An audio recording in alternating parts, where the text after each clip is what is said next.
Hello, everybody. This is Hua. Welcome back to my storytelling channel. A lot of you messaged me and asked, Hua, can you write another romantic tale? Something that is similar to what you wrote with Dana and Ju, but you can add any kind of different twist to it that you like, but please make it a happy ending. And so I was up last night after drinking some coffee and going through my mind and digging through. I birthed a story called The Simple Life. Now, this one is going to be written in English as I had a few non-Hmong listeners who also requested this story as well. And so I hope that you will enjoy the story. And this is dedicated to Anna and Jedidiah. I hope that you enjoy.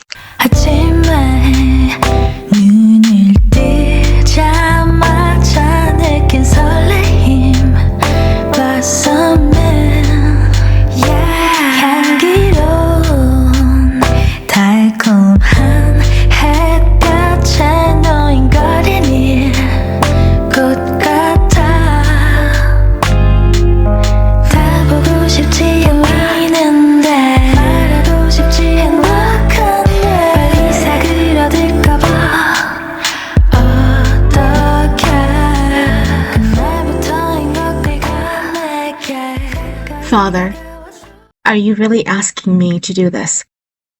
Can't you forgive me this one time? Anna asked as she sat in the small stool near the burning fire. Her heart was heavy and nearly crushed when her father revealed the coming days of her future. How would she continue if this was what she had to look forward to?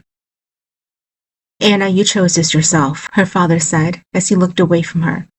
A young, unwed married girl in my house with a swollen belly? Did you even stop to think of this when you made the poor choice? Tears dripped down her cheeks as she sniffed. It was a mistake. A mistake that cost you your entire future in life, her mother chimed in. It's enough that we're even giving you a second chance to have a man who will bear your mistake. Anna looked up, her cheeks wet with her tears, and she got down on her knees. Please, don't do this to me. Let me stay here. I'll build a separate home for myself and live there. I won't let any of this hit you both. It's too late for that. Everyone has been discussing about how your belly will begin showing in a few weeks.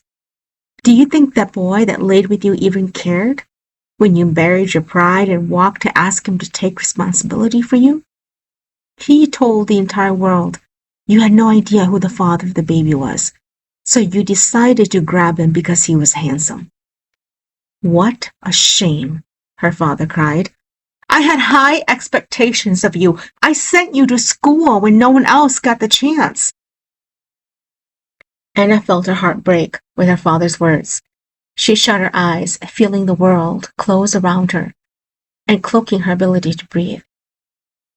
So you're going to send me away to the countryside? A distant uncle has an orphan nephew who lives in the countryside, and he will marry you on behalf of helping your father and I keep our name in good standing order, her mother whispered. He has no lineage, and no one will suspect anything. At least this way you have a home to birth that baby. Anna shot her head up and asked, At the cost of my life? Her father stood up and pointed a finger at her. You did this to yourself.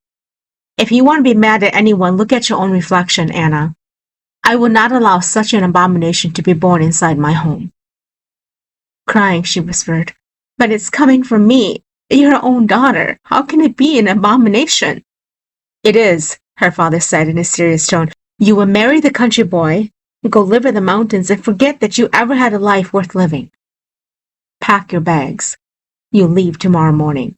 The world hadn't dealt her a decent hand in her fortune, and Anna was now left to figure out how to live the rest of her life in the mountains. She'd fallen in love with someone, and she thought that he loved her too. But when she gave herself to him in the most intimate ways, he took her virtue and left her with a swollen belly. He claimed she had slept around, and he couldn't be the father of the child. She'd cried and begged him to marry her, making herself look like a fool.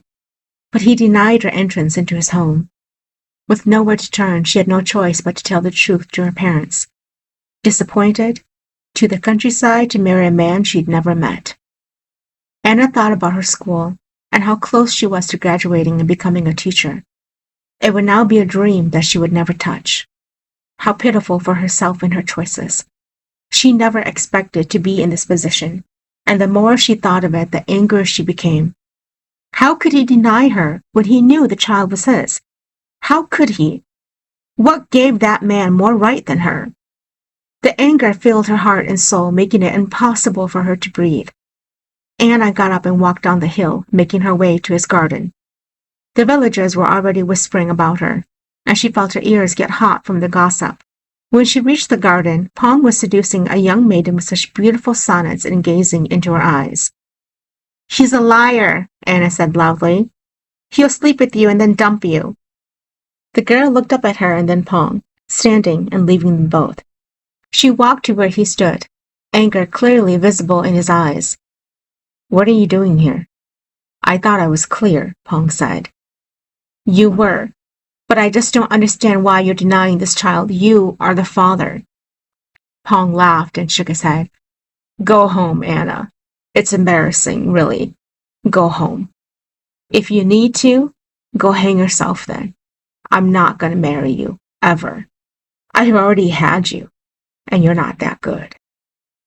Anna's eyes stung with the bitterness of tears as he turned around and walked to the fields, leaving her. She let out a sob and shoved at her cheeks violently.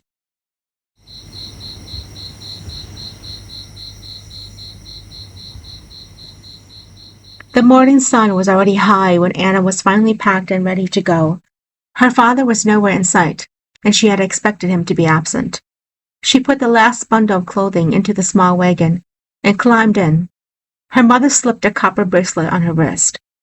"I'm sorry, Anna. I know you had high hopes of becoming a teacher, but remember that you chose your own fate. Go live with your husband and be a good wife. When the child is born, send word to us." Anna lowered her face. "I won't, Mother.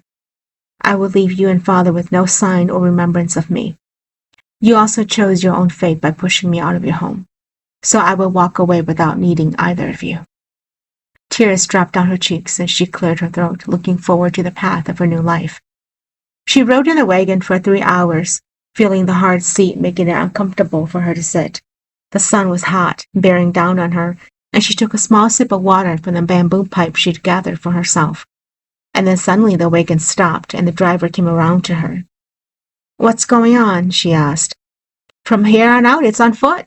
The wagon can't make it up the hills." Anna looked up at the jagged mountain top, and her heart sank. She was 2 months pregnant. How would she make it up there? She looked at her bags of clothing and decided that she'd only bring one. She took one final drink and left the pipe as she gathered one bundle of clothing. "I can't take everything with me. Once you get back into town, you can just toss it," Anna said as she got off the wagon. The wind whipped through her hair, and she started walking up, feeling the ache of sitting so long. Nature welcomed her oddly enough, and she wiped the sweat on her face. It would be a long walk.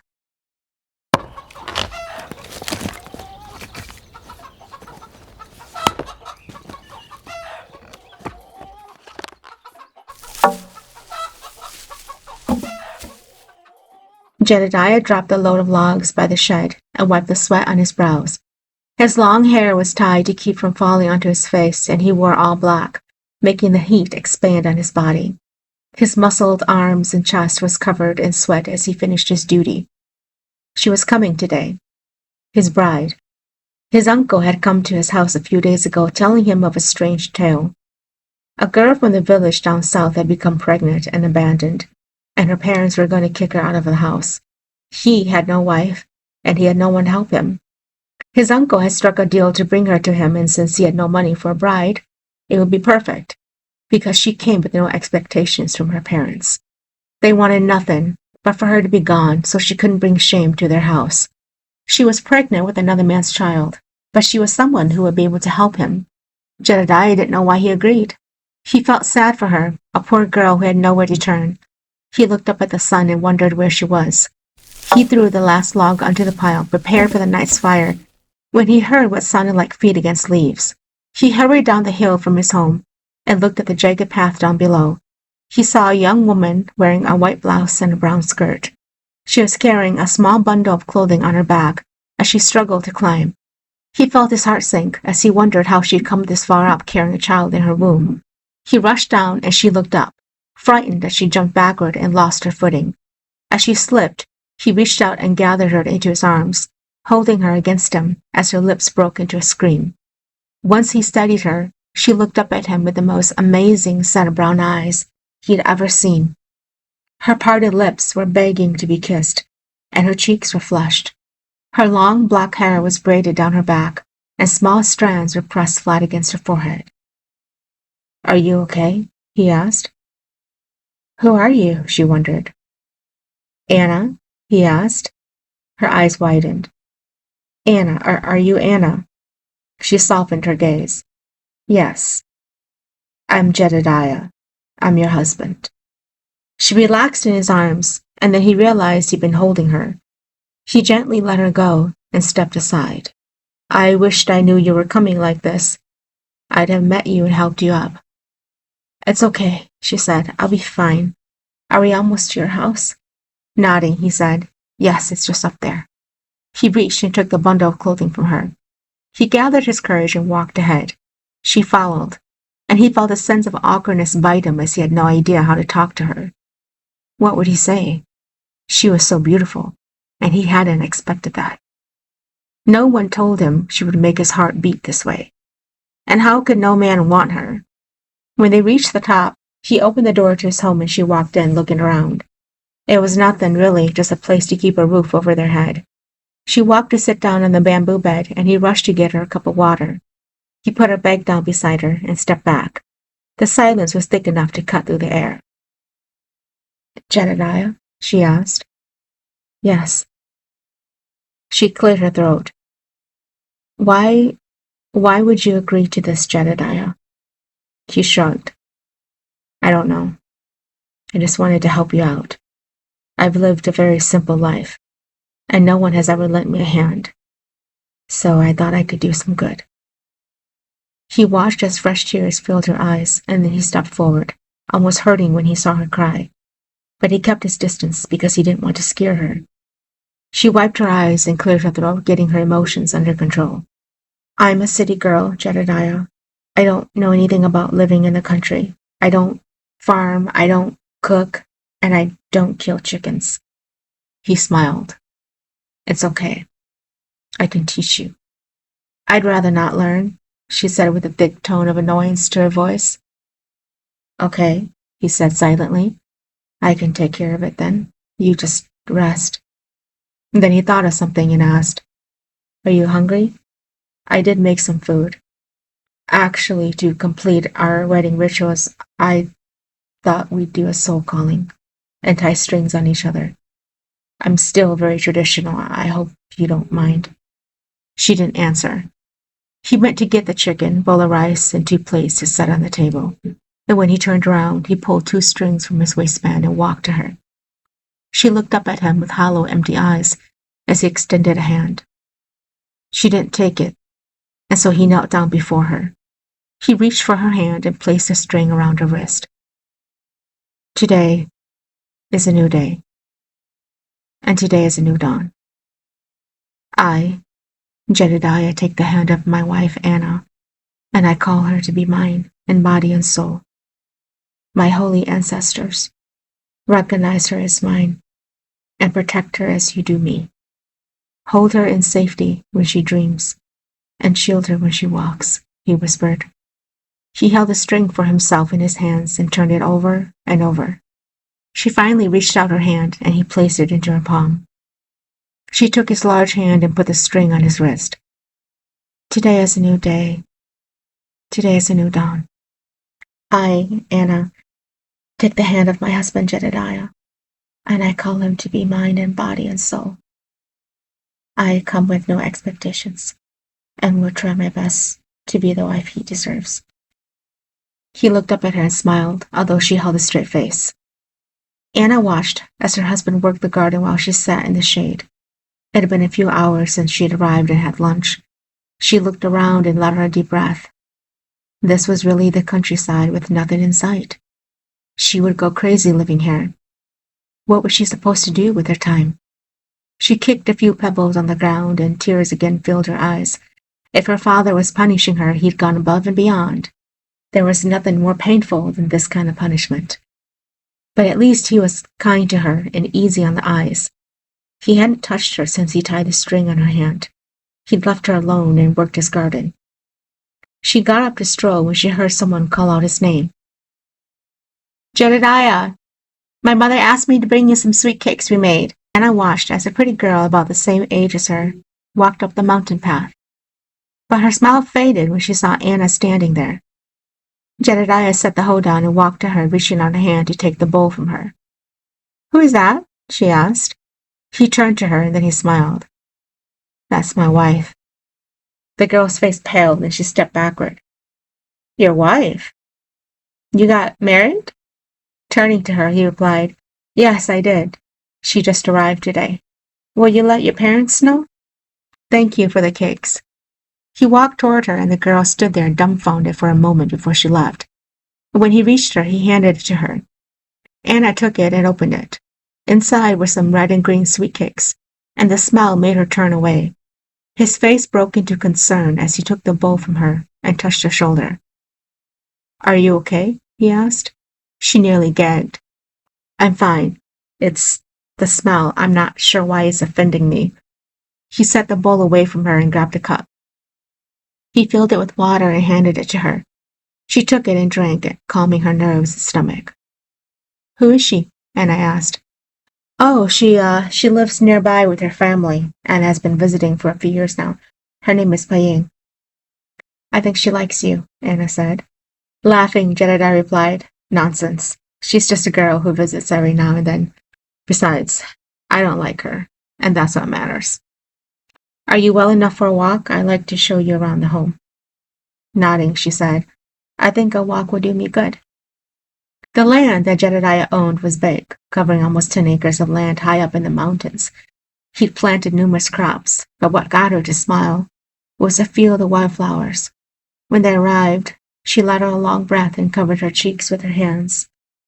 "Oh gosh, this is so beautiful." "Do you like flowers?" he asked. Nodding, Anna replied, "I love flowers. They are beautiful." She walked out and touched the petals that danced in the wind, and then she turned around to face him. "Jedidiah, I'm not a country girl. I come from a world where I speak my mind, and I don't hide what I feel. There will be times where I will be very outspoken. You must not mind it, and you must not take it to heart. You agreed to this without knowing who I am at all, and I'm grateful for you. I am. I will honor your name as my husband, and I will not make you lose shame in accepting me. But I will not share a bed with you." Jedidiah walked to her, his eyes never leaving hers. "Anna, I don't have any expectations of you. I went into this knowing you may reject me at any time. I never had any intention to keep you from growing. My uncle told me of your life and how you wanted to be a teacher. I'm sorry that it didn't turn out the way you'd like. But now that you are here with me, you can teach me. Teach me the world you know. Today, you and the baby you carry belong to me and carry my name. I'm an orphan. I have no one else in this world who would accept me, but you have. So I will treasure you. I will never force you to do anything against your will. You come to me when you're ready, and until then, I will not touch you unless necessary, and only if you are in danger." Anna felt her eyes fill up with tears, and she turned away. "My father, he told me that the child I was carrying was an abomination." "Do you believe that?" "No, never. If you are the mother, it never could be."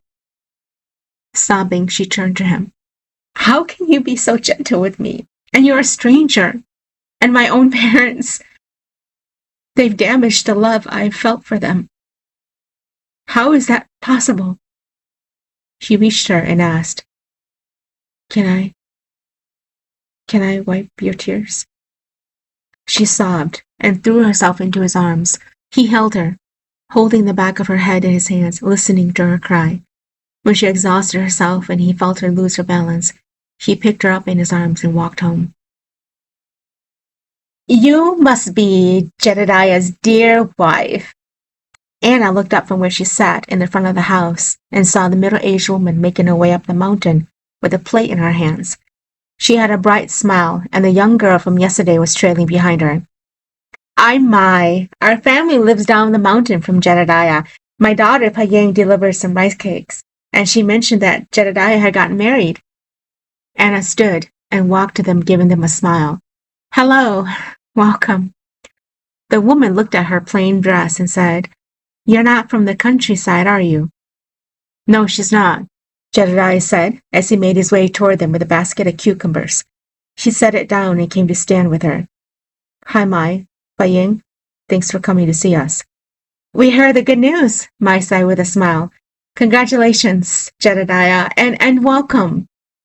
Thank you, Anna said.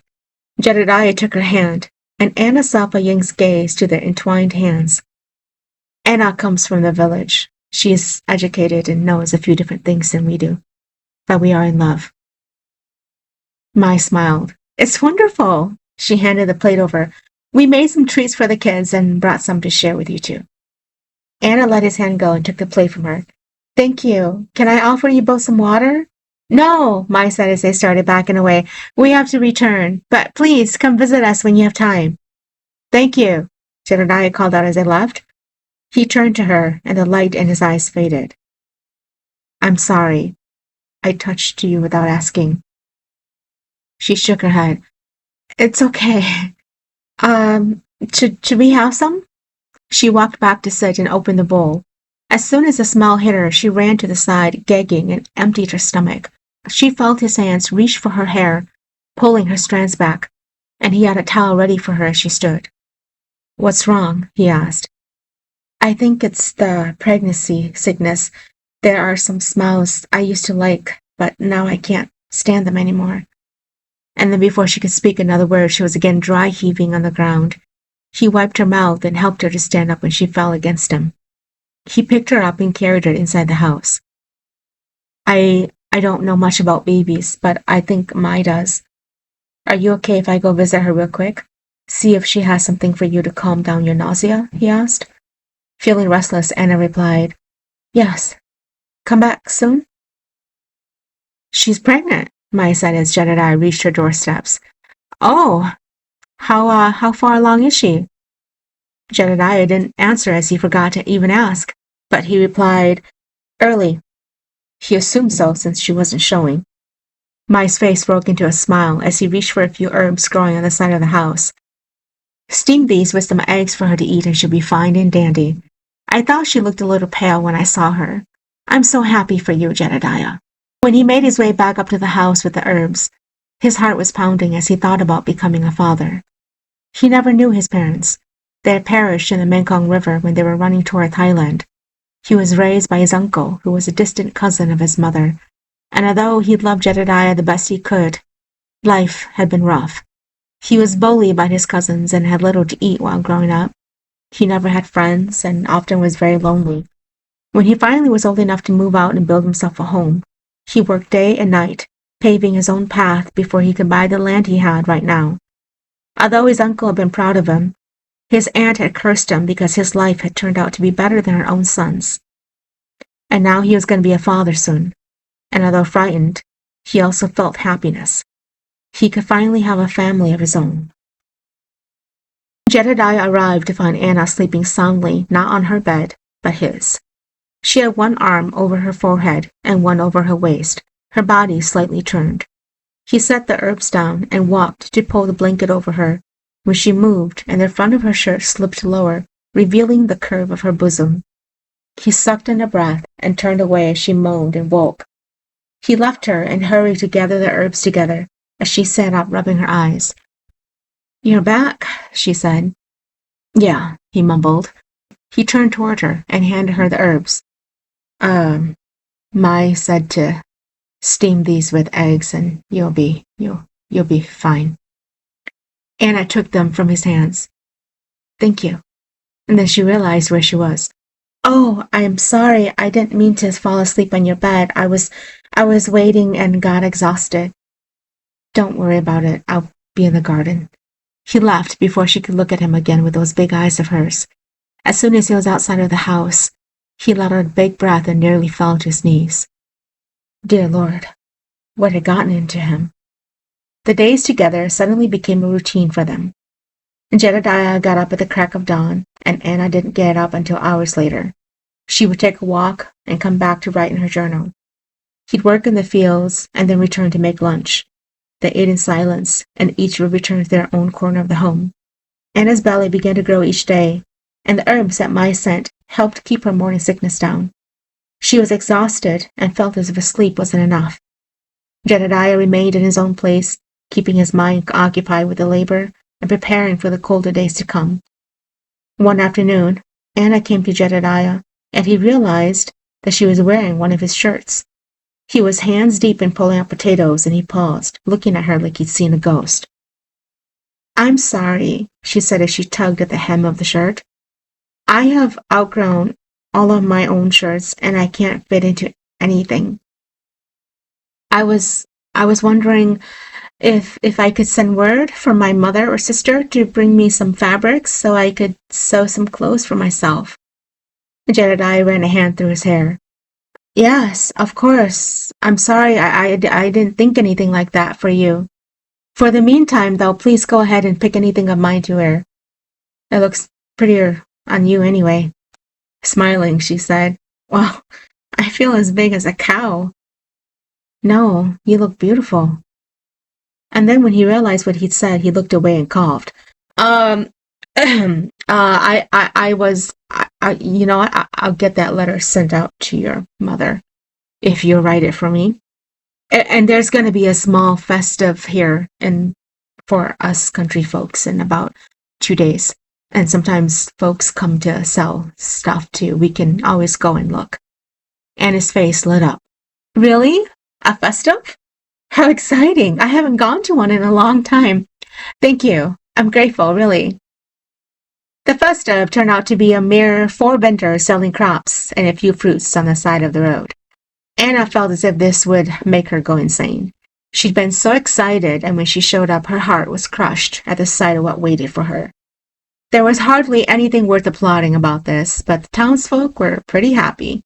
It was a mile walk from their home, and when she saw Mai and Paik already looking through some items on the vendor's table, Mai saw her immediately and came to greet her.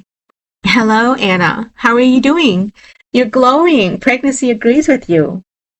Forcing a smile, Anna said, Thank you. And it was because of your herbs that I'm standing on my 2 feet, so thank you so much. Nonsense. I'm happy to help. Mai excused herself to go look at the shops, and Paik turned to her.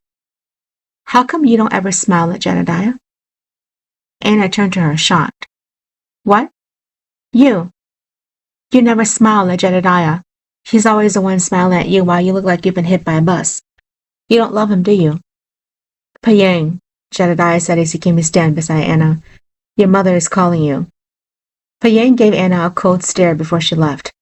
Anna lowered her gaze and heard Jedidiah let out a long breath. Don't let her get to you. Paik is still childish when it comes to the mind. Smiling, Anna replied, Childish? There's nothing childish in her eyes when she looks at you. She's in love with you.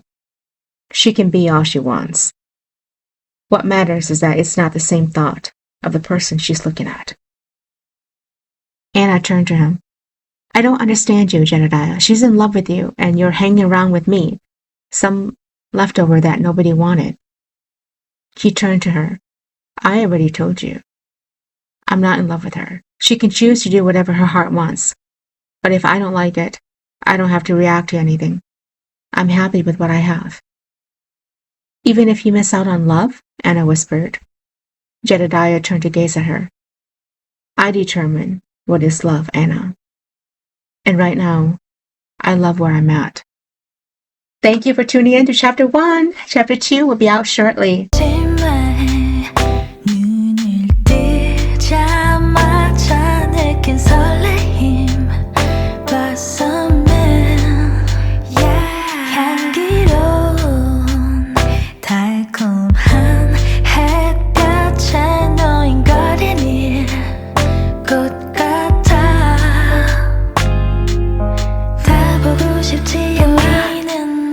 말하고 싶지 행복한 날 빨리 사그러들까봐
could I